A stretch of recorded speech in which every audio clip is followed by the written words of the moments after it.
Le Dalai Lama est seul dans le vestiaire du stade. Dans quelques instants, il va prendre la parole devant 6000 personnes. Il boit calmement son thé en parfaite quiétude. Puis, d'un mouvement vif, il se lève et sort. Des journalistes, des photographes, des membres du personnel de sécurité et des étudiants se pressent dans le couloir.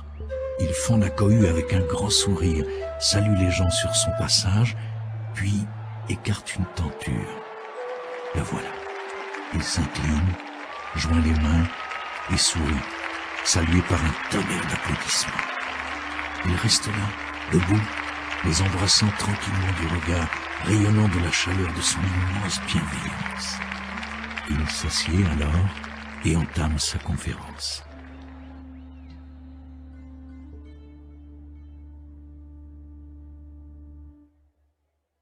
Pour celui qui ne l'a encore jamais vu, c'est une révélation car il sait immédiatement créer une réelle intimité avec son auditoire. Dans ses conférences, il insiste sur l'importance d'entrer en relation avec l'autre en tant qu'être humain, et c'est cette même qualité de relation qui s'est imposée d'emblée lors de notre première conversation à son domicile, car il a le don de mettre son interlocuteur à l'aise et sait instantanément créer un lien simple et direct avec lui. Bien que la rencontre fût brève ce jour-là, je suis ressorti de cette entrevue fort du sentiment que je venais de rencontrer un être absolument exceptionnel. À mesure que mes liens avec le Dalai Lama se sont resserrés au long de toutes ces années, j'ai pu apprécier ses qualités proprement uniques, une intelligence pénétrante mais dénuée d'artifice, une bienveillance dépourvue d'une sentimentalité excessive, un grand sens de l'humour, mais nulle frivolité, et comme beaucoup de gens, j'ai apprécié la faculté qu'il a d'inspirer plutôt que d'intimider. J'ai la conviction que le Dalai Lama a appris à vivre dans une plénitude et un degré de sérénité que je n'ai jamais constaté chez quiconque. C'est cela qui m'a donné l'envie de cerner les principes qui lui ont permis d'y parvenir. Quand j'ai commencé à réfléchir à ce projet, je l'ai envisagé sous la forme d'un manuel dans lequel le Dalai Lama aurait formulé des solutions simples et claires à tous les problèmes de la vie. Grâce à ma formation de psychiatre, je m'imaginais pouvoir présenter ces conceptions comme un ensemble de principes de vie quotidienne. Mais, au terme de notre série d'entrevues, j'ai renoncé à cette idée car j'ai découvert que sa démarche participait d'une pensée bien plus large et bien plus complexe, susceptible d'intégrer tout ce que la vie peut offrir de nuances, de richesse et de complexité. J'ai peu à peu capté la tonalité singulière et constante de ses propos. C'est celle de l'espoir. Et cet espoir repose sur la conviction que, s'il n'est pas facile d'atteindre le bonheur authentique et durable, la chose est néanmoins possible. J'ai cherché ici à présenter le Dalai Lama à un public essentiellement occidental, sans pour autant m'écarter de mon but, mettre en valeur ce qui, dans sa pensée, peut le mieux s'appliquer à nos existences quotidiennes.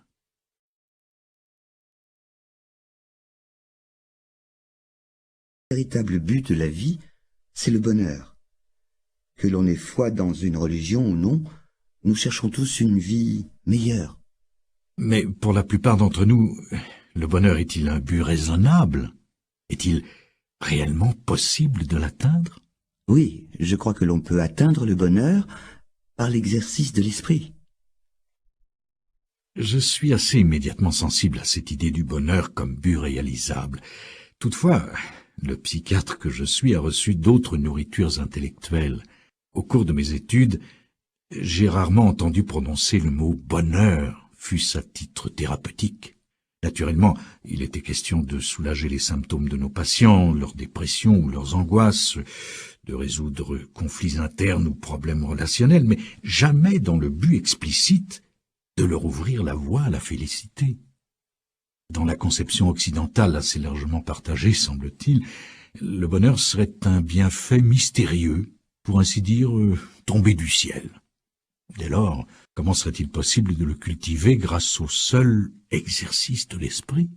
Quand je parle d'exercer l'esprit, je ne me réfère pas seulement à l'intellect, mais plutôt à l'âme. Cela inclut le sentiment, le cœur et l'esprit. En s'imposant une certaine discipline intérieure, on peut transformer son attitude, ses conceptions et sa manière d'être dans l'existence. On commence par isoler les facteurs qui mènent au bonheur de ceux qui mènent à la souffrance. Après quoi, on s'attache peu à peu à éliminer les facteurs de souffrance et à cultiver ceux qui conduisent au bonheur. Telle est la voie. Mais, me demanderez-vous, une existence fondée sur la recherche du bonheur ne sera-t-elle pas égocentrique par nature, soucieuse de son seul plaisir? Pas nécessairement. En fait, quantité d'études montrent que les gens malheureux ont tendance à être très préoccupés d'eux-mêmes, à se replier, à broyer du noir, à refuser tout en bloc. En revanche, les gens heureux sont plus sociables, souples, créatifs et plus aptes à tolérer les frustrations de la vie quotidienne. Ils se trouvent donc à être plus aimants et plus indulgents que ne le sont les gens malheureux. Partons donc de cette hypothèse élémentaire. Le but de la vie, c'est la recherche du bonheur. Et comprendre comment aller vers une vie plus heureuse va nous apprendre en quoi cette recherche du bonheur se révélera une source de bienfaits tant pour l'individu que pour sa famille et la société au sens large. Qu'est-ce qui détermine notre niveau de bien-être? En fait, quelles que soient les circonstances extérieures, que l'on ait gagné à la loterie ou qu'on soit atteint d'une maladie mortelle, c'est de notre état d'esprit que dépend notre bonheur, de notre perception de la situation, de notre capacité à nous satisfaire de ce que nous avons. Qu'est-ce qui conditionne notre perception d'une situation? En l'occurrence, notre tendance à comparer nous influence fortement. Être satisfait de l'existence dépend souvent du point de comparaison adopté. Regarder en permanence ceux qui sont plus brillants, plus beaux, qui réussissent mieux, engendre l'envie, la frustration et le chagrin. À charge pour nous de retourner ce principe positivement en nous comparant à ceux qui sont moins chanceux et en songeant à tout ce que nous avons. Il est scientifiquement démontré que le simple fait de déplacer le point de vue du sujet et de l'amener à envisager le pire suffit à mieux le satisfaire. Le fait d'être heureux ou non dans la vie est avant tout affaire de mental.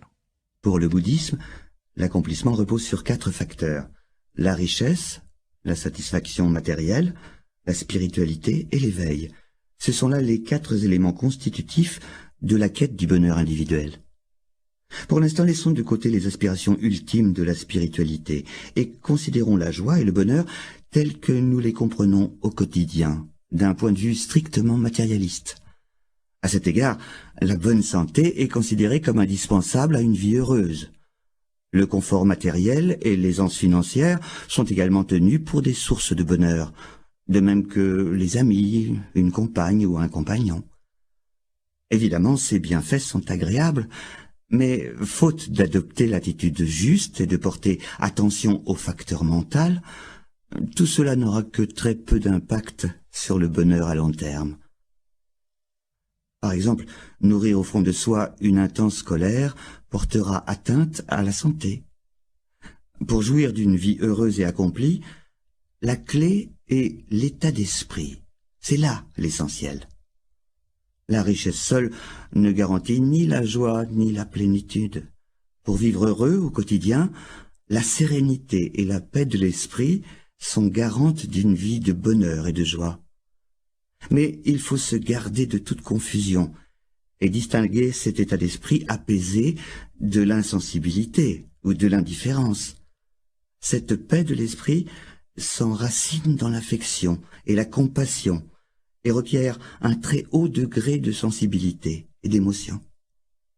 Si le confort matériel, qu'en temps normal vous jugez nécessaire au bonheur, vous fait défaut et que vous possédiez en vous-même cette paix, ce degré de stabilité, rien ne vous empêchera de vivre une existence pleinement heureuse. Notre culture occidentale paraît fondée sur l'acquisition matérielle. Nous sommes cernés, bombardés de publicités. Il est difficile de ne pas se laisser influencer par toutes ces choses qui nous font envie.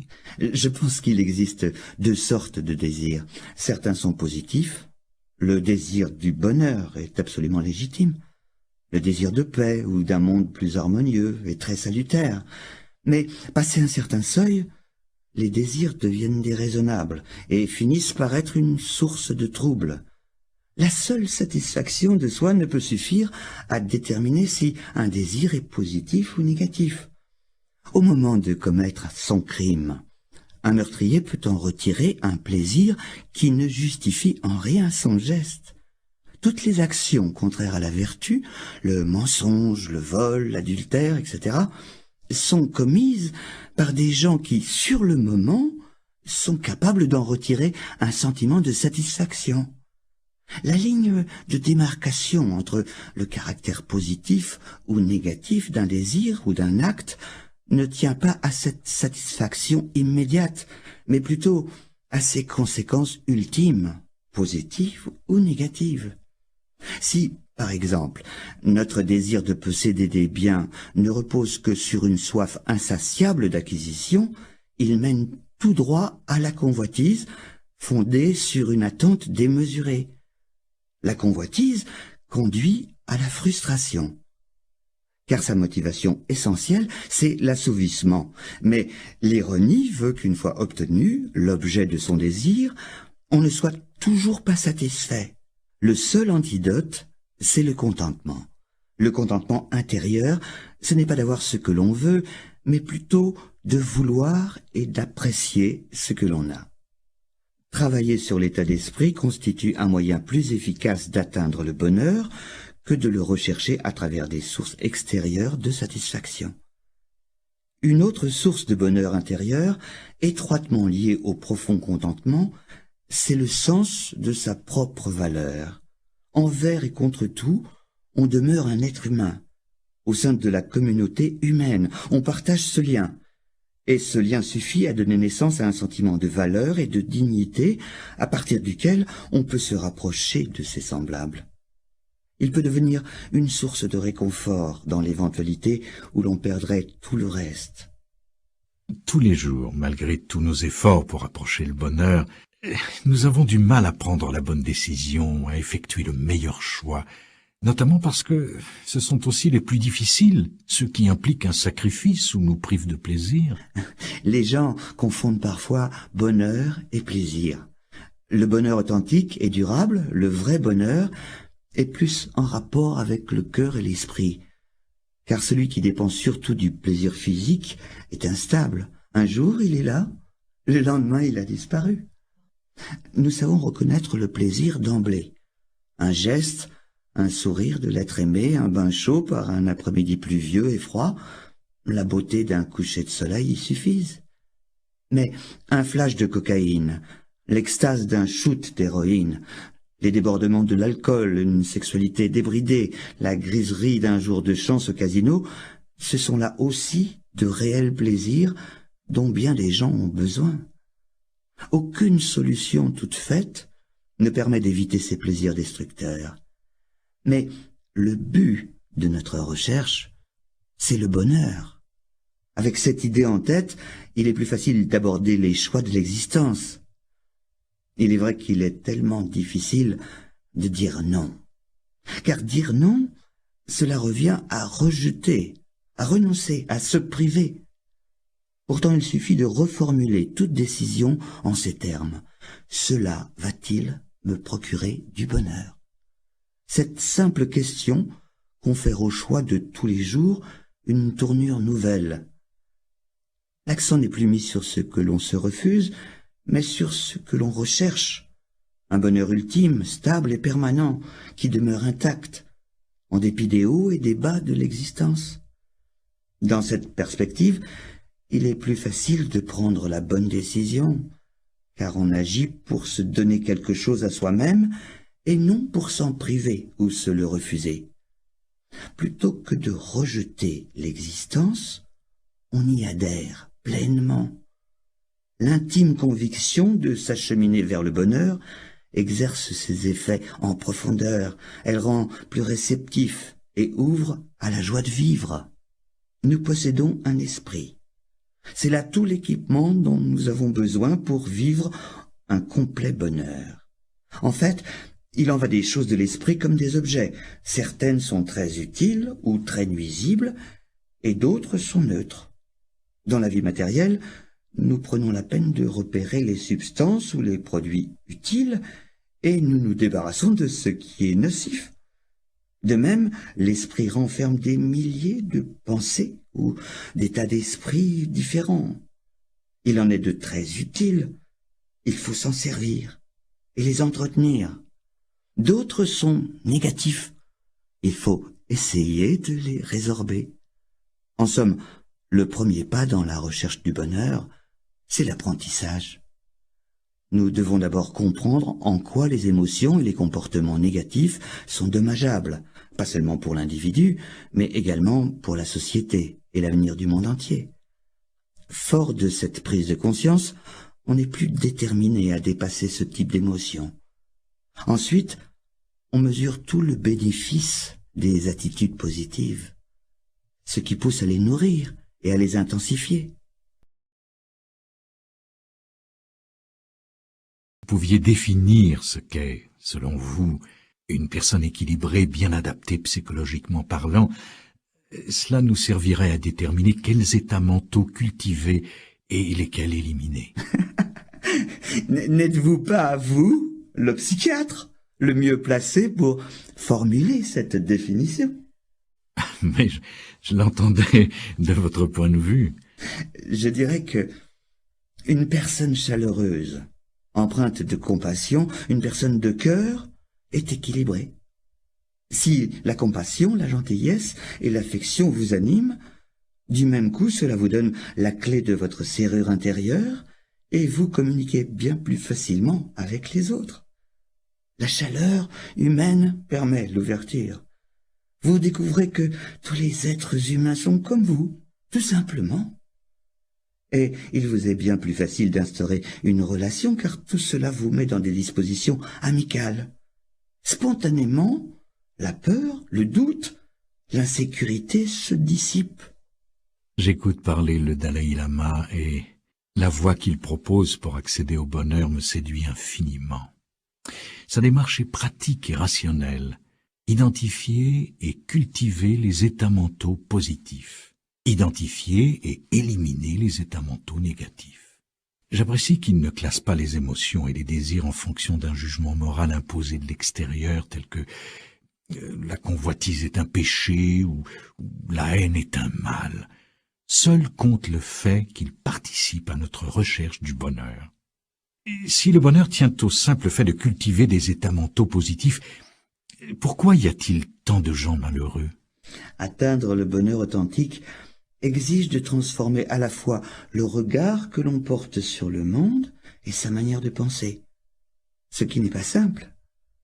Pour surmonter des états mentaux négatifs et complexes, il faut avoir la patience de se familiariser avec des pratiques que l'on va devoir répéter à maintes reprises.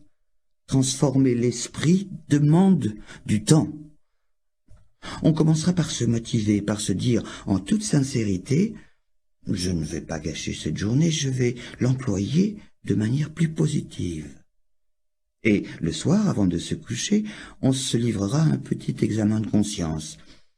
Ai-je vécu cette journée comme je l'avais prévu? Si elle s'est déroulée conformément à nos vœux, il convient de s'en réjouir. Si elle s'est mal passée, il importe de regretter et de savoir critiquer ses actes. C'est grâce à des méthodes de ce genre que l'on mettra petit à petit l'accent sur les aspects positifs de l'esprit. En mobilisant nos pensées grâce à de nouveaux modes de réflexion, nous sommes capables de changer la manière de travailler du cerveau. Ce qui est également à la base de l'idée que la transformation intérieure débute par l'apprentissage. L'autre facette de cette discipline susceptible de conduire à une existence plus heureuse, c'est le respect d'une éthique de comportement. Amener l'esprit à se discipliner constitue l'essence de l'enseignement de Bouddha. Par discipline, j'entends celle que l'on s'impose à soi-même afin de surmonter ses travers. Accomplir des actes sains ne vient pas naturellement. Il faut s'exercer consciemment en ce sens. Il faut également avoir la faculté de juger à court et à long terme des conséquences d'un comportement. Et si, à titre personnel, je crois la nature humaine fondamentalement portée à la bonté et à la compassion, je considère que cet acquis ne suffit pas. Il faut transformer la perception que l'on a de soi-même à travers l'apprentissage et la connaissance. Voilà qui peut avoir un impact très réel dans la relation avec l'autre au quotidien. Mais quelle est notre nature fondamentale? Nous sommes faits pour le bonheur. Il est clair que l'amour, la compassion, l'attention aux autres nous apportent un tel bonheur.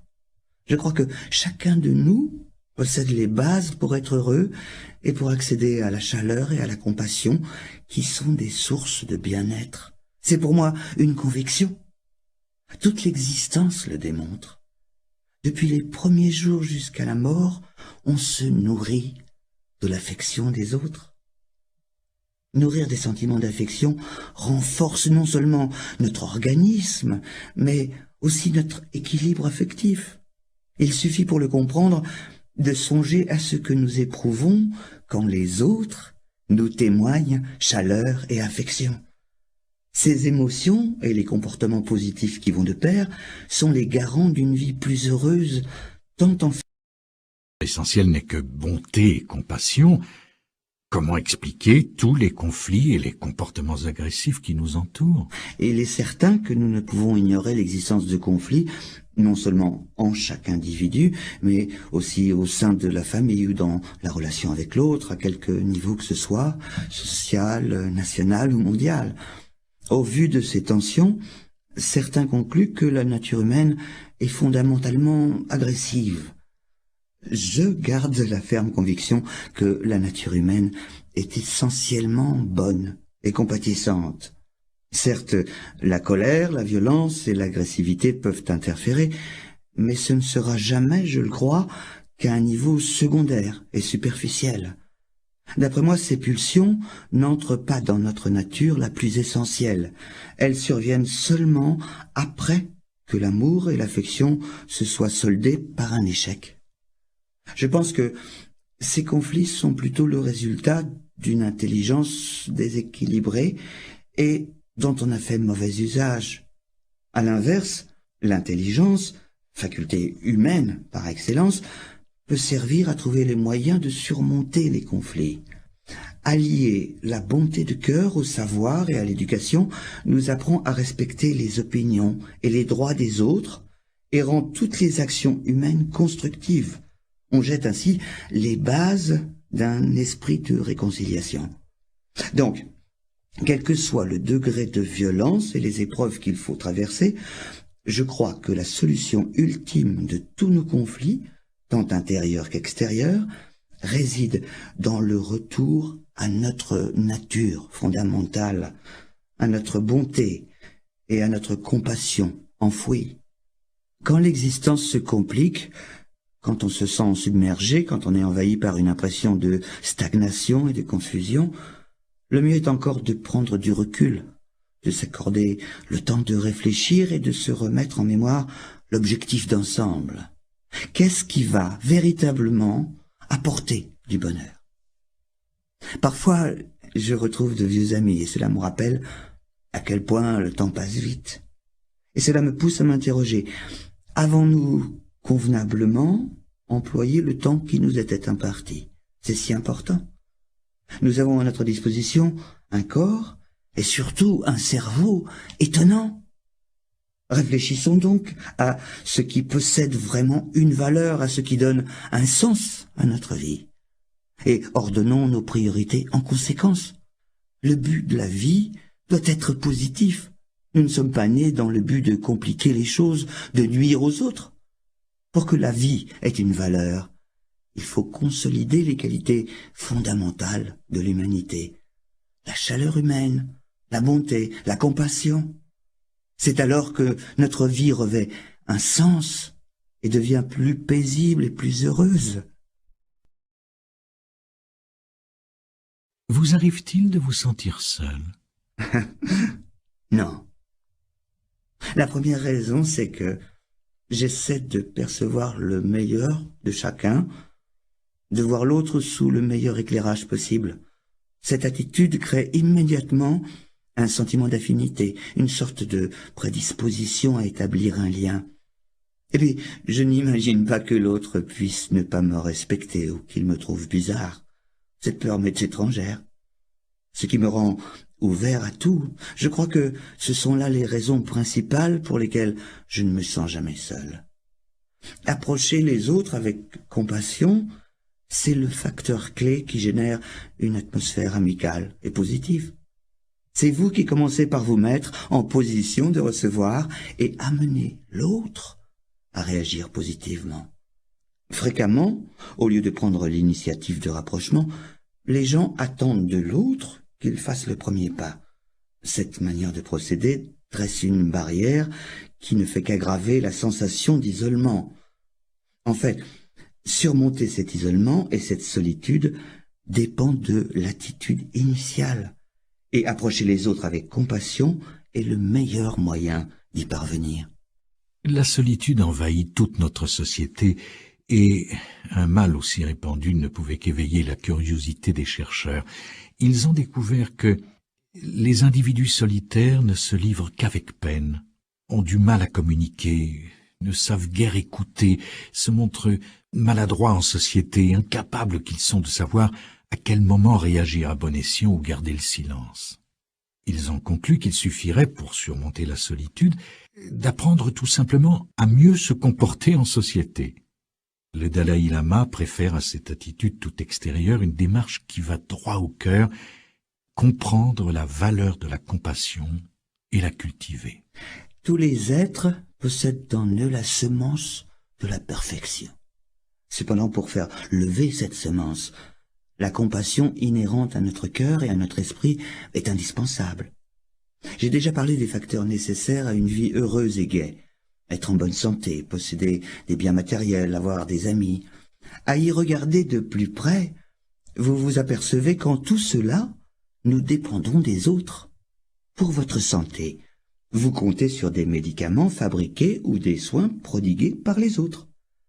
Presque tous les biens matériels dont vous profitez existent grâce aux efforts directs ou indirects d'une foule de gens. Enfin, est-il nécessaire de rappeler qu'avec nos amis, notre compagne ou notre compagnon, c'est encore une forme d'échange qui est à l'œuvre. L'autre est indispensable. Ces propos provoquent en moi une résistance. Une pensée m'envahit. Pratiquement tous les aspects de ma vie dépendent des autres. Ma précieuse autonomie est une complète illusion, un fantasme. Une profonde interdépendance naît de cette prise de conscience. J'en éprouve du soulagement et, je ne sais pourquoi, cela me donne envie de pleurer. Notre besoin des autres est paradoxal. Alors que dans notre culture, nous ne jurons que par une farouche indépendance dont nous nous rendons prisonniers, nous n'en aspirons pas moins à vivre une intimité unique avec l'être aimé. Nous concentrons toute notre énergie sur la découverte de celui ou celle qui, nous l'espérons, va nous guérir de cette solitude, et ce, sans renoncer pour autant à notre illusion d'indépendance. Cette relation d'intimité, difficile à établir avec une seule personne, j'allais découvrir que le Dalai Lama est capable de la créer avec quantité de gens, et que cela fait partie de ses recommandations. En réalité, ce qu'il vise, c'est entrer en relation avec tout le monde. Dans notre culture, l'idée que la plus forte intimité se vit dans le contexte d'une relation passionnelle est largement répandue. Or, ce point de vue peut se révéler très limitatif, nous couper d'autres sources potentielles d'intimité et causer beaucoup de souffrance et de chagrin dès que l'être unique n'est plus là. L'intimité, qui est l'un des ingrédients essentiels du bonheur, selon le Dalai Lama, repose sur la volonté de s'ouvrir aux autres, à la famille, aux amis et même aux inconnus, de nouer des liens authentiques et profonds fondés sur l'humanité qui nous est commune à tous. Alors naturellement, cette question me vient à l'esprit. Quelle est, selon vous, la méthode la plus efficace pour aborder les gens et réduire les risques de conflit. Aborder les autres est une question très complexe. Il n'est pas possible de tout résoudre par la magie d'une seule et unique formule. Pour aborder les autres avec tact et savoir-faire, beaucoup d'éléments sont requis. La sympathie est essentielle à mes yeux. Devant la difficulté, il est extrêmement utile de savoir se mettre à la place de l'autre, de renoncer temporairement à son propre point de vue pour adopter celui de l'autre. Voilà qui vous aidera à prendre conscience de vos sentiments envers lui, ce qui n'est pas sans importance si l'on veut résorber les conflits et les problèmes. Chaque fois que je rencontre des gens, je les approche à partir de nos points communs les plus élémentaires. Chacun d'entre nous possède une enveloppe corporelle, un esprit, des émotions. Tous, nous sommes nés de la même façon. Tous, nous mourrons. Tous, nous souhaitons le bonheur et ne voulons pas souffrir. Considérer les autres sur cette base me permet d'aller à la rencontre de mon semblable, tout simplement. Je trouve qu'établir la relation à ce niveau facilite grandement le dialogue et la communication. Il est attesté que les liens étroits du mariage améliorent la santé et, dans l'ensemble, rendent l'existence plus satisfaisante. Alors, d'après vous, pourquoi les conflits semblent-ils si fréquents dans la vie de couple? La question s'avère complexe. Pour comprendre, il faut réfléchir posément sur la nature fondamentale de la relation, sur ce qui en constitue la base. On trouve souvent des couples dont l'union ne repose que sur l'attirance sexuelle immédiate. Quand un homme et une femme viennent de se rencontrer, ils sont follement amoureux, très heureux. Mais toute décision de mariage prise à cet instant risque fort d'être sujette à caution parce qu'elle repose sur un phénomène éminemment provisoire. Ce sentiment aura une durée de vie très courte. Il s'apparente à une maison que l'on aurait bâtie sur des fondations de glace. Aussitôt que la glace fond, la maison s'écroule. Si on cherche à construire une relation vraiment enrichissante, le meilleur moyen d'y parvenir, c'est de s'attacher à découvrir en profondeur la nature de l'autre et d'établir un rapport avec lui ou elle à ce niveau, au lieu de le faire sur la seule base des traits superficiels. Souvent, des gens m'ont confié que leur mariage avait un sens plus profond que celui d'une simple relation sexuelle. Pour eux, le mariage supposait que deux personnes tentent de lier leur existence, de partager les hauts et les bas de la vie et une certaine intimité. C'est bel et bien là la base sur laquelle il convient de construire un couple. Un rapport solide suppose un certain sens de la responsabilité et l'engagement envers l'autre. Il en va de même pour les amitiés. Certaines sont fondées sur le pouvoir et la réussite. En ce cas, l'amitié perdure tant que subsiste la richesse ou la position sociale. En revanche, il existe une autre sorte d'amitié qui repose sur un véritable sentiment humain, un sentiment de proximité, intégrant le partage et la communication. C'est là ce que j'appellerais une amitié authentique. Et dans ce genre de relation, la compassion a son rôle à jouer. La compassion se définit sommairement comme un état d'esprit non violent, non offensif, non agressif. C'est une posture mentale fondée sur le souhait de voir les autres se libérer de leurs souffrances et qui va de pair avec le sens de l'engagement, de la responsabilité et du respect d'autrui.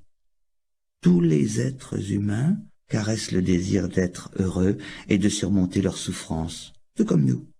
Et tout comme nous, ils ont naturellement le droit de réaliser cette aspiration fondamentale. Une fois reconnue cette communauté d'aspiration, il se déploie un sentiment d'affinité et de proximité avec l'autre, qu'il soit perçu comme un ami ou encore comme un ennemi. Cette compassion repose davantage sur les droits fondamentaux de l'autre que sur notre propre besoin d'être aimé en retour.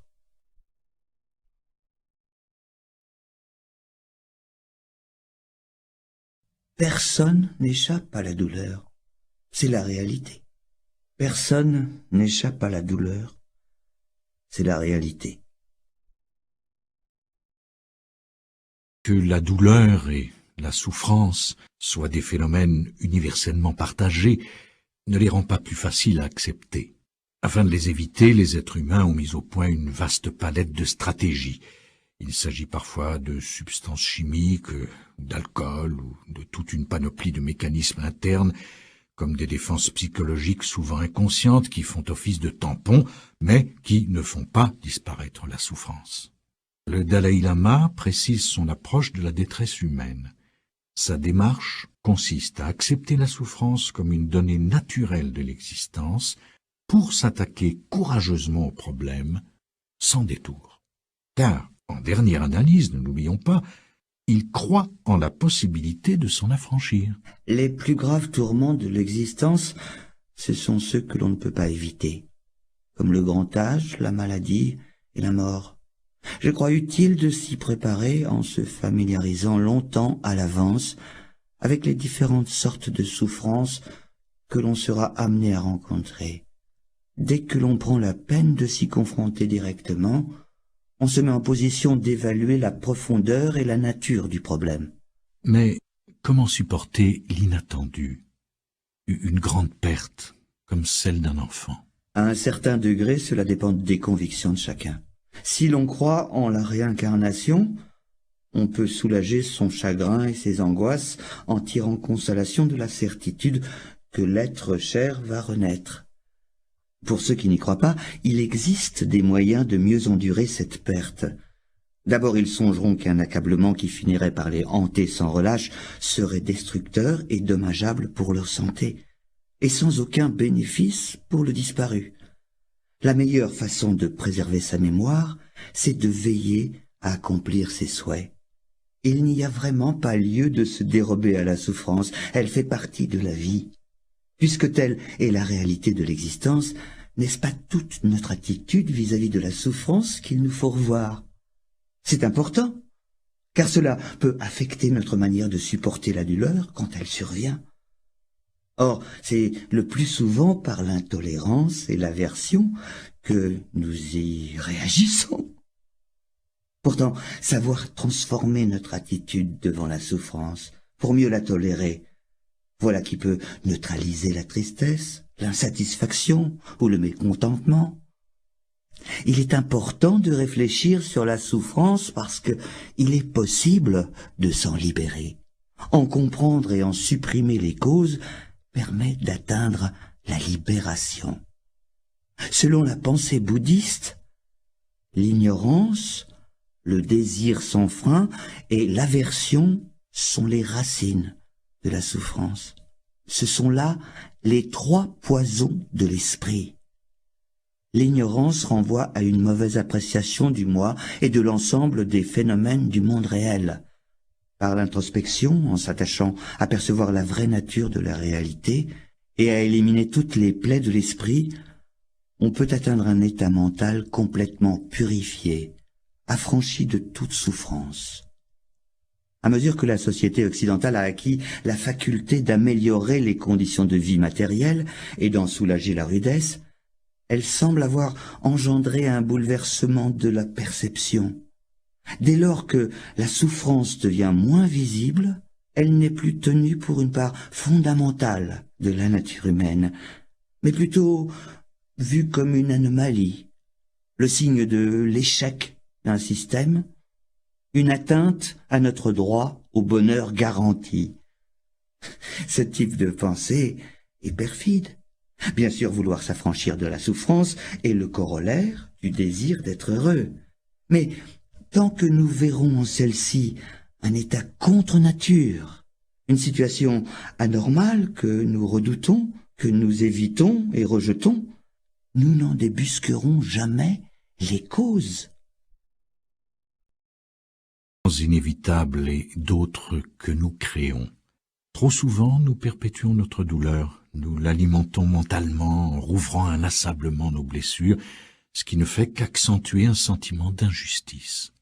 Le Dalai Lama évoque cette propension à envenimer notre souffrance en ces termes. Lorsque nous éprouvons de l'aversion ou de la colère à l'égard de quelqu'un, si nous traitons la chose avec indifférence, il est peu vraisemblable que cela s'envenime. En revanche, songez aux injustices qui nous sont faites, croyons-nous, et aux mauvais traitements qui nous sont infligés, les ressasser indéfiniment, voilà qui nourrit la haine. Souvent, nous aggravons notre douleur en prenant les choses trop à cœur. Dans la vie de tous les jours, il y a forcément des problèmes auxquels nous savons nous confronter directement en concentrant notre énergie sur la recherche d'une solution. En revanche, si un sentiment d'injustice s'ajoute à ce problème, il va nous distraire, nous consumer et nous priver de l'énergie nécessaire à la résolution du problème initial. Comment aborder ce sentiment d'injustice qui, si souvent, nous torture? Le fait que la souffrance soit une donnée naturelle de l'existence humaine ne signifie pas que l'individu soit privé de choix ou qu'il ne lui reste aucun espace pour prendre l'initiative d'un changement positif. On ne doit pas céder à la passivité et tenter de s'exonérer de toute initiative personnelle. Au contraire, même le but le plus simple ne peut s'atteindre que grâce à l'action. Une vision objective des problèmes et un examen dénué de toute implication émotionnelle révèlent bien souvent qu'en coulisses, d'autres éléments sont à l'œuvre et mettent en évidence notre part de responsabilité. Cette objectivité permet de mieux lutter face à l'adversité. Si, suite à cette démarche, vous vous apercevez qu'il n'y a rien à faire, vous disposez toujours d'un dernier recours. Cessez d'y penser. Vous découvrez que quelqu'un tient des propos déplaisants sur votre compte. En vous sentant blessé ou furieux, c'est votre tranquillité d'esprit que vous détruisez. Si vous ignorez la calomnie en faisant la sourde oreille, vous vous protégerez contre cette impression blessante. Certes, vous ne pouvez pas toujours éviter les situations délicates, mais vous avez la latitude d'atténuer l'ampleur de la souffrance en choisissant de ne pas réagir. Une autre source importante de souffrance dont j'aimerais vous parler est la culpabilité. Reconnaître sincèrement ses torts peut aider à rectifier ses erreurs et à se corriger. En revanche, laisser le regret dégénérer en culpabilité excessive et s'accrocher au souvenir de ses fautes passées en persistant dans l'auto-accusation et la haine de soi ne servira qu'à se punir et à alimenter sa propre souffrance. La culpabilité survient quand on se convainc d'avoir commis une erreur irréparable. Or, rien ne persiste indéfiniment. La vie est changement. D'ailleurs, plus on refuse d'accepter ce fait, plus on résiste au changement naturel de l'existence, plus on perpétue sa souffrance. Souvent, on refuse de renoncer au passé et on s'accroche à une apparence ou à des aptitudes passées. Alors il est certain que l'on ne se prépare pas une vieillesse heureuse. Par contre, admettre pour principe général que le changement est inévitable nous élimine beaucoup d'angoisse. Ainsi, en amour, lorsque la passion initiale, qui est une source immense de plaisir, refroidit, au lieu de s'en inquiéter ou de s'en agacer, pourquoi ne pas s'ouvrir à de nouvelles formes d'intimité qui peuvent se révéler tout aussi satisfaisantes, sinon plus? Il faut être capable de voir que ces transitions sont naturelles et qu'elles tiennent lieu de périodes charnières où l'amour véritable mûrit et s'épanouit. Vous savez, ce ne sont pas seulement les épreuves qui ouvrent la cité de la sagesse. Un des instruments les plus puissants dont nous disposons pour démêler les problèmes de la vie de tous les jours, c'est la capacité de changer de perspective pour considérer une situation délicate d'un point de vue plus avantageux. Il ne faut jamais oublier que chaque phénomène, chaque événement, possède plusieurs facettes. Tout est relatif. Prenons mon propre cas. J'ai perdu mon pays. Vu sous cet angle, la perte est tragique. Et il y a pire que mon sort personnel, car entre-temps, mon pays, lui, continue de subir des ravages. En revanche, si je considère le même événement sous un autre angle, je m'aperçois qu'il m'ouvre des perspectives. Ma vie de réfugié m'exempte des formalités, des cérémonies, du protocole, et me crée quantité d'occasions nouvelles de rencontrer des gens ayant d'autres traditions religieuses, d'autres modes de vie. Souvent, au moindre écueil, on rétrécit sa vision. On s'imagine être le seul à en passer par de telles difficultés. Cette illusion conduit à une sorte d'égocentrisme qui, à son tour, ne fera que rendre le problème encore plus aigu. Pas en rester là. Il ne tarda pas à me proposer une leçon plus importante encore. Comment totalement transformer son attitude envers un ennemi et apprendre à l'aimer. L'ennemi joue un rôle crucial. On doit s'efforcer de ne nourrir aucune haine envers lui, et plutôt de le saisir comme une chance qui s'offre à nous de raffermir notre patience et notre tolérance. D'ordinaire, ce ne sont pas nos amis qui nous mettent à l'épreuve. Seuls nos ennemis détiennent ce privilège et méritent d'être considérés comme les grands éducateurs qui nous fournissent cette capacité de résistance si nécessaire à la croissance. Car véritablement, c'est le combat de l'existence qui fait de nous ce que nous sommes. Changer de perspective, apprendre à voir ses soucis ou ses ennemis sous un autre angle est une faculté qui est nourrie par la souplesse d'esprit. Le suprême avantage de cette souplesse d'esprit, c'est qu'elle permet d'embrasser toute l'existence, de se montrer pleinement humain, d'être pleinement en vie. Chacun peut développer cette faculté.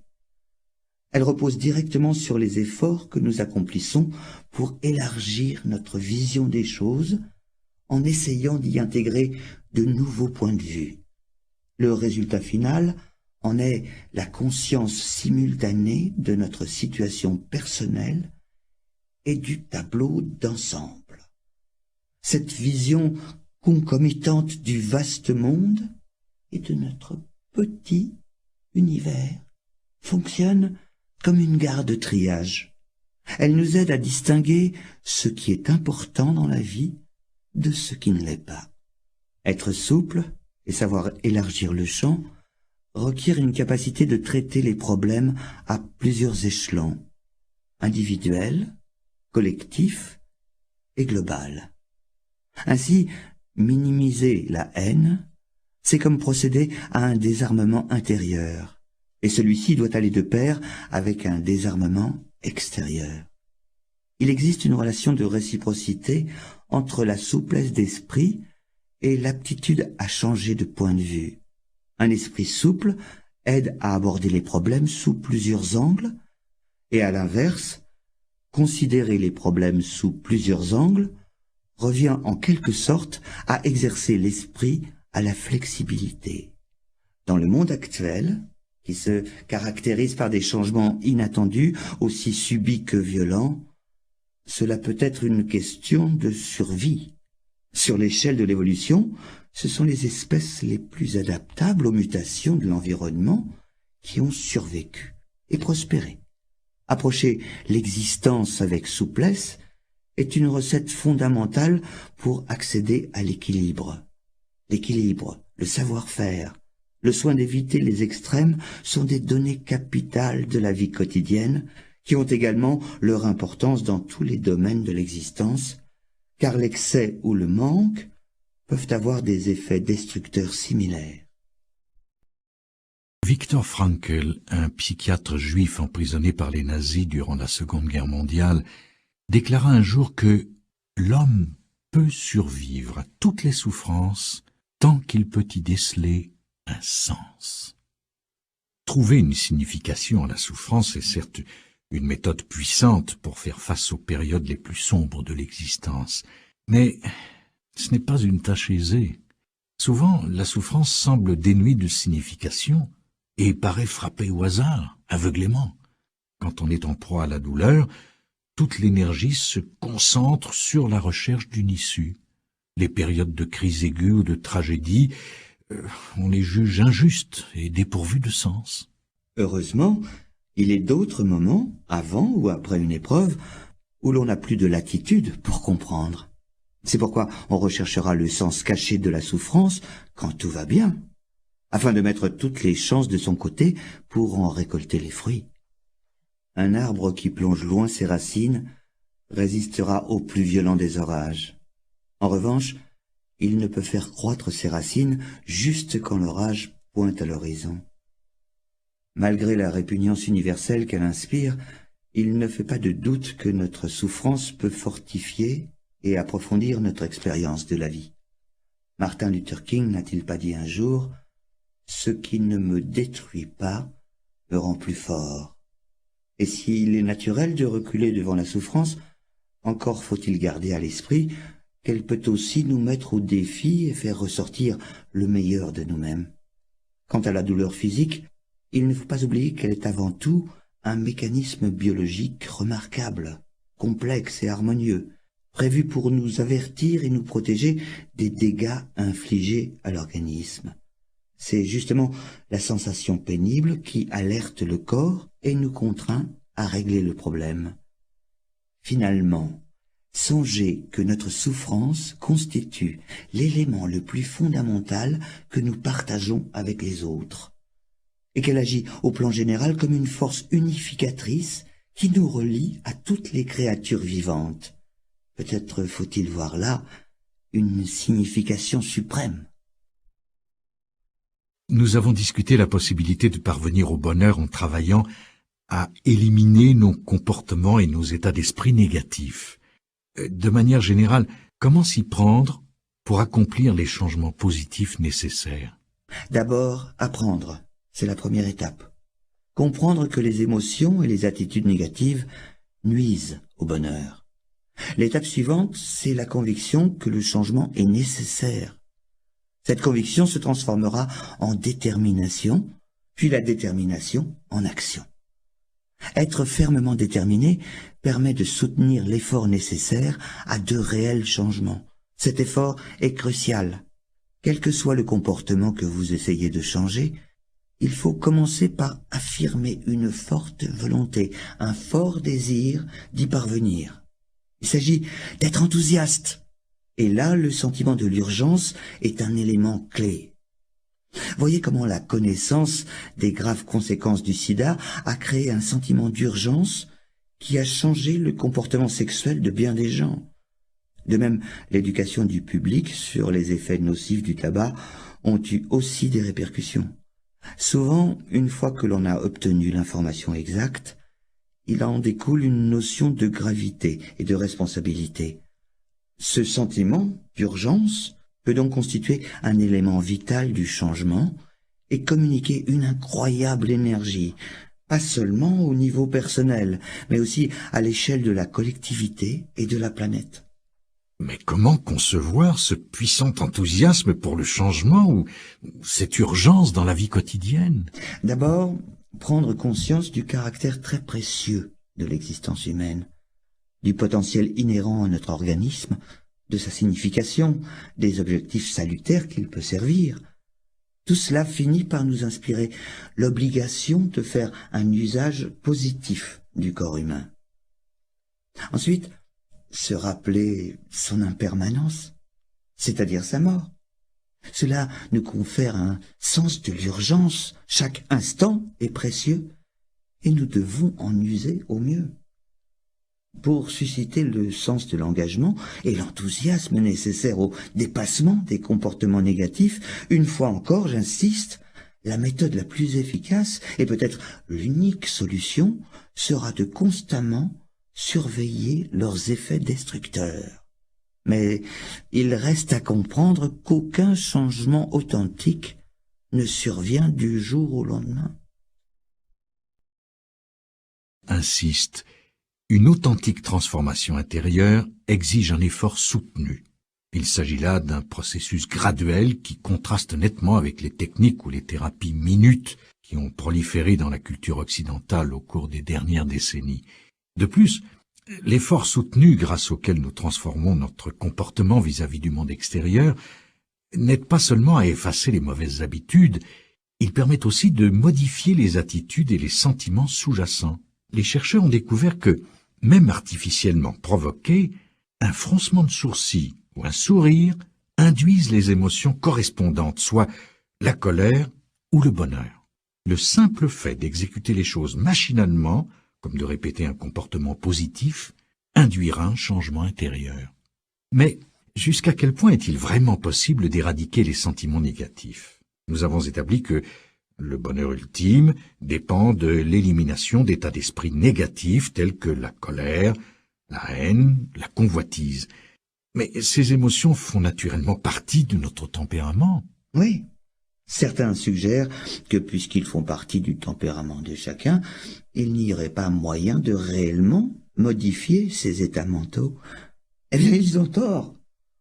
Tous, nous sommes nés dans un état d'ignorance. En ce sens, elle est aussi tout à fait naturelle. Mais à mesure que nous grandissons, grâce à l'éducation et à l'apprentissage, nous sommes en mesure d'acquérir la connaissance et de repousser l'ignorance. Par analogie, un exercice approprié permettra de réduire graduellement les émotions négatives et de renforcer les états d'esprit positifs, l'amour, la compassion et l'indulgence. Mais si tout cela appartient à notre psyché, comment réussir à combattre ce qui fait partie de nous-mêmes? L'esprit humain est aussi complexe qu'il est doué. Il est capable de trouver quantité de moyens d'aborder toute une diversité de situations. L'esprit humain est aussi complexe qu'il est doué. Il est capable de trouver quantité de moyens d'aborder toute une diversité de situations. Face à un seul et même objet, il a la faculté d'adopter une pluralité de points de vue à travers lesquels il peut résoudre des problèmes divers. Il existe quantité de méditations dans lesquelles on isole diverses facettes de soi-même pour aller ensuite jusqu'à engager le dialogue entre toutes ces facettes. Cette capacité d'adopter un point de vue différent permet d'isoler les parties de soi que l'on cherche à éliminer et de livrer bataille contre elles. Afin de remporter la victoire, la pensée bouddhiste dispose de 3 principes. Le premier stipule que toutes les afflictions ont un caractère essentiellement faussé, car elles prennent racine dans des perceptions erronées de la réalité. Quelle que soit leur puissance, elles sont dénuées de valeur, car elles reposent sur l'ignorance. Le second principe se fonde sur le fait que nos états d'esprit positifs peuvent agir comme antidote à nos tendances négatives. Plus on renforcera l'efficacité de ces antidotes, plus on sera capable d'atténuer la puissance de nos états d'esprit fauteurs d'illusions. La nature essentielle de l'esprit est pure, une pureté que l'on désigne ainsi l'esprit de lumineuse clarté. C'est là le troisième principe, fondé sur la conviction que nous détenons la capacité de totalement éliminer nos modes de pensée négatifs, car ils ne font pas intrinsèquement partie de l'esprit humain. Ce ne sont que des obstacles transitoires qui empêchent l'expression de la joie et du bonheur au fond de nous. Sur le plan général, il existe beaucoup de sortes d'émotions négatives. La suffisance, l'arrogance, la jalousie, la luxure, l'étroitesse d'esprit.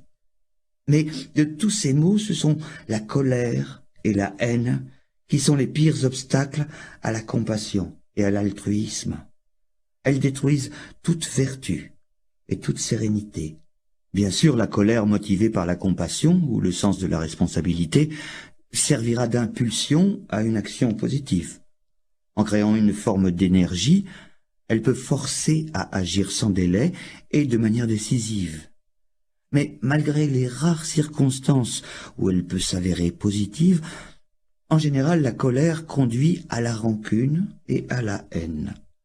Et dès que la haine entre en jeu, il ne peut jamais rien en ressortir de positif. Elle est toujours et totalement négative. Supprimer la colère et la haine ne suffit pas. Encore faut-il cultiver leurs antidotes, la patience et la tolérance. Dans cette pratique, on s'engage en fait dans un combat où il y aura des revers. Il ne faut jamais l'oublier. Celui qui l'emporte contre la haine et la colère mérite d'être considéré comme un véritable héros. L'enthousiasme au combat est nécessaire et prend sa source dans la connaissance des effets bénéfiques de la tolérance et de la patience. Les effets destructeurs de la haine, eux, sont particulièrement visibles, évidents et immédiats. Elle vous submerge et détruit toute sérénité. Votre faculté de jugement devient totalement inopérante. Elle vous plonge dans un état de confusion qui ne fait qu'aggraver vos difficultés. Cela s'apparente à une forme de folie. De plus, la haine transforme l'individu de la façon la plus repoussante qui soit. Le visage se déforme et s'enlaidit. On irradie l'hostilité. Les autres le sentent et n'auront qu'une envie, éviter pareil individu. La haine, c'est notre ennemi suprême, car elle ne possède aucune autre fonction que de nous détruire. Une fois qu'on l'a compris, cela devrait suffire pour nous décider à ne jamais laisser la moindre prise à cet ennemi. Quand une situation vous met en colère, confrontez-vous à celle-ci, analysez-la. Est-elle une réponse adaptée? Est-elle constructive ou destructrice? Neutralisez-la par des pensées empreintes de patience et de tolérance. Bien sûr, certaines situations exigent parfois de prendre des mesures. Toutefois, je crois que la compassion et le souci des autres sont de nature à nous placer en position de force bien plus que la colère. La patience et la tolérance conduisent au pardon. En dépit des événements négatifs que l'on aura vécus, l'analyse de la situation fera comprendre que le passé est le passé et qu'il est donc inutile de s'enfoncer davantage dans des postures négatives qui, dans les faits, ne modifieront en rien la situation, mais perturberont le mental et perpétueront le malheur. Naturellement, on a le droit de se souvenir des événements pénibles. L'oubli et le pardon sont deux choses bien distinctes. L'anxiété a quelque chose d'envahissant. Même ceux qui ne souffriront jamais d'angoisse pathologique connaîtront à un moment ou à un autre de leur vie des niveaux d'anxiété ou de peur qui gâcheront leur bonheur et leur compliqueront l'existence. J'étais impatient d'aborder le sujet avec le Dalai Lama. Certains types de peur sont d'une grande authenticité et reposent sur des raisons valables, que ce soit par exemple la peur de la violence ou de l'effusion de sang. D'un autre côté, certaines peurs sont nos propres créations et reposent essentiellement sur des projections mentales. Elles sont très enfantines, ces peurs-là. C'est pourquoi il faut se servir de sa capacité de raisonnement pour tâcher de détecter si chaque peur repose sur une base valable ou non. Pour la plupart, ce qui nous ronge, c'est une anxiété diffuse touchant à toute une série de problèmes quotidiens. Personnellement, l'une des approches que je trouve assez salutaire pour résorber cette sorte d'anxiété, c'est de s'attacher à cultiver la pensée que voici. Si le problème ou la situation sont tels que je ne puis y remédier, alors cela ne sert à rien de m'en soucier. À l'inverse, s'il existe une solution, il est plus raisonnable de dépenser son énergie à rechercher cette solution qu'à se faire du souci. Plus on accepte cet état de fait, plus on se facilite les choses, ce qui implique naturellement de bien vouloir se confronter directement au problème. sans quoi on ne sera jamais en mesure d'évaluer s'il existe ou non une solution. De plus, j'ai découvert que la motivation sincère agit comme un antidote pour résorber la peur et l'anxiété. Aussi, lorsque je suis tendu avant de prendre la parole, je me rappelle que le but de cette conférence, c'est d'être bénéfique aux autres et non pas de faire étalage de mes connaissances. Ainsi, pour les questions que je ne comprends pas exactement, je me contente de reconnaître que, pour moi, la chose est difficile. Fort de cette motivation, je n'ai pas à me soucier de passer pour un sot ou à me préoccuper de ce que les autres pensent de moi. Le Dalai Lama s'attache essentiellement à remodeler la motivation sous-jacente de chacun pour la réorienter vers la compassion et la bonté. Dans son système de pensée, plus on est motivé par l'altruisme, moins on a peur face aux circonstances les plus anxiogènes. Le seul fait de prendre du recul, simplement pour s'assurer que l'on ne veut de mal à personne et que l'on est sincèrement motivé, suffit à diminuer l'anxiété dans les situations de la vie courante et à nous donner la confiance nécessaire pour y faire face. La confiance en soi est d'ailleurs un autre élément déterminant de l'anxiété. La confiance en soi est capitale pour atteindre ses objectifs, qu'il s'agisse d'un diplôme universitaire, de monter une affaire qui marche, de bâtir une relation satisfaisante ou d'exercer l'esprit au bonheur. C'est elle qui nous donne l'intrépidité d'esprit qui accompagne l'accomplissement des plus hautes ambitions. Par contre, le manque de confiance en soi inhibe nos efforts et inversement, l'excès de confiance conduit à prendre des risques inconsidérés et mène souvent à une forme d'arrogance qui éloigne les autres. En général, la suffisance et l'arrogance ont des conséquences négatives. Pour les combattre, le moyen le plus efficace, c'est de songer à la multitude de disciplines dont nous n'avons pas la moindre connaissance.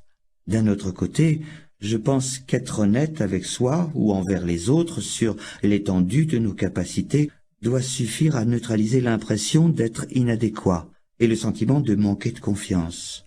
Il me semble en effet que l'honnêteté et la confiance en soi sont étroitement liées. En étant animé par un authentique souci des autres et le désir d'être utile, on sera plus ouvert, car moins anxieux à l'idée d'être révélé ou exposé aux yeux des autres. Mais pour réaliser ce désir d'être utile, il faut avoir au préalable un moi affirmé et une grande confiance en soi. Cette confiance-là aura des conséquences positives. Prendre conscience de sa propre valeur, honnêtement et sans crainte, peut être une arme puissante contre le doute et le manque de confiance en soi. Le manque de confiance en soi, la haine de soi sévit dans toute la culture occidentale.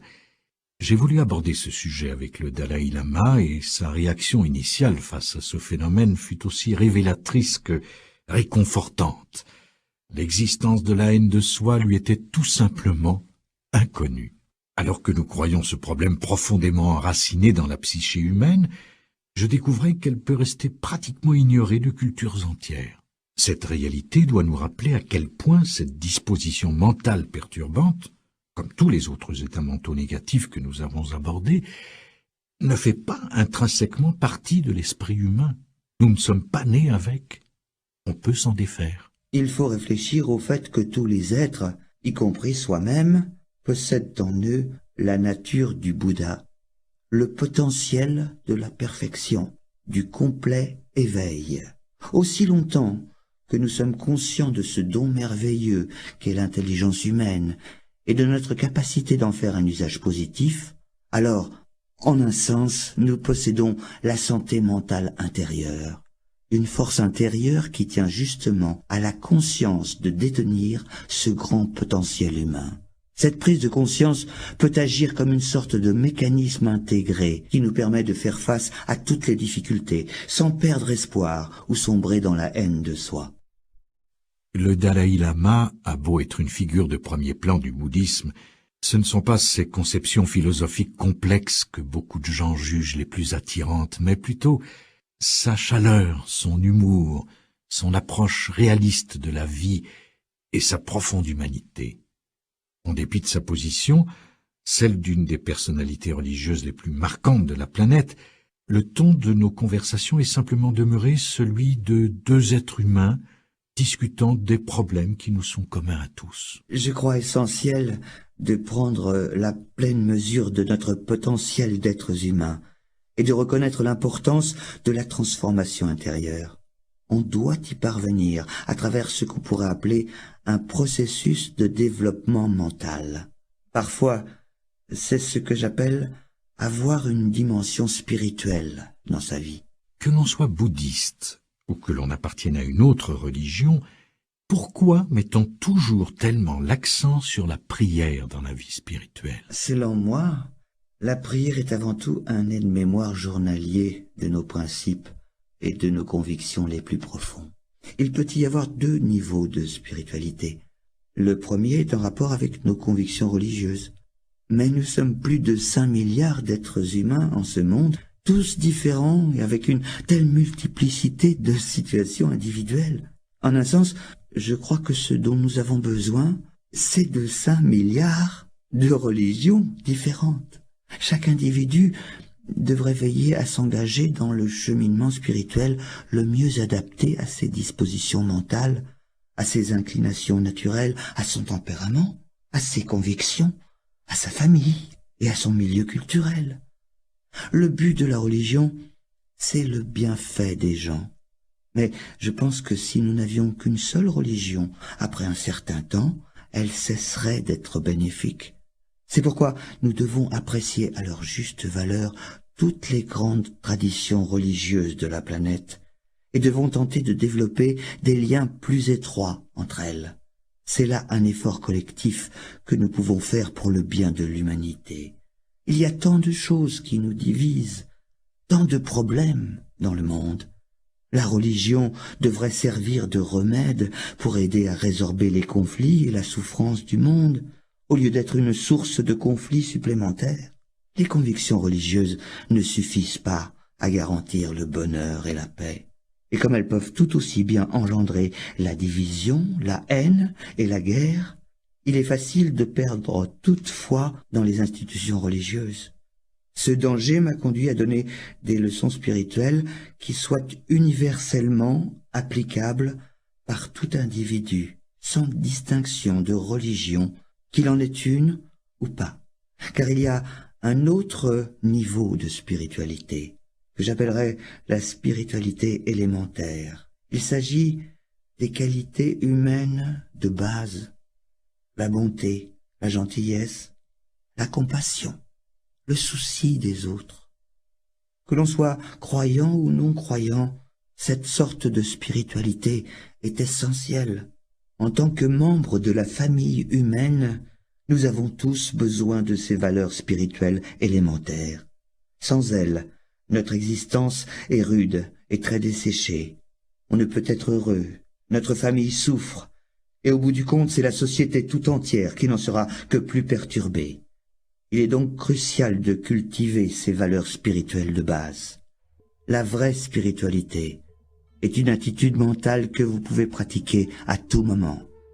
Par exemple, si dans une situation donnée, vous êtes tenté d'injurier quelqu'un, alors prenez immédiatement vos précautions et retenez-vous.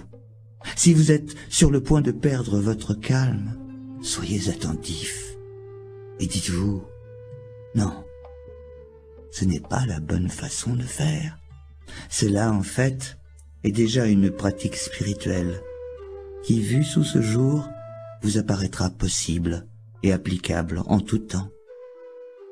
On peut tout à fait, sans religion aucune, être un bon être humain, un être sensé, doté d'un sens de la responsabilité et de l'engagement, en vue d'un monde meilleur et plus heureux.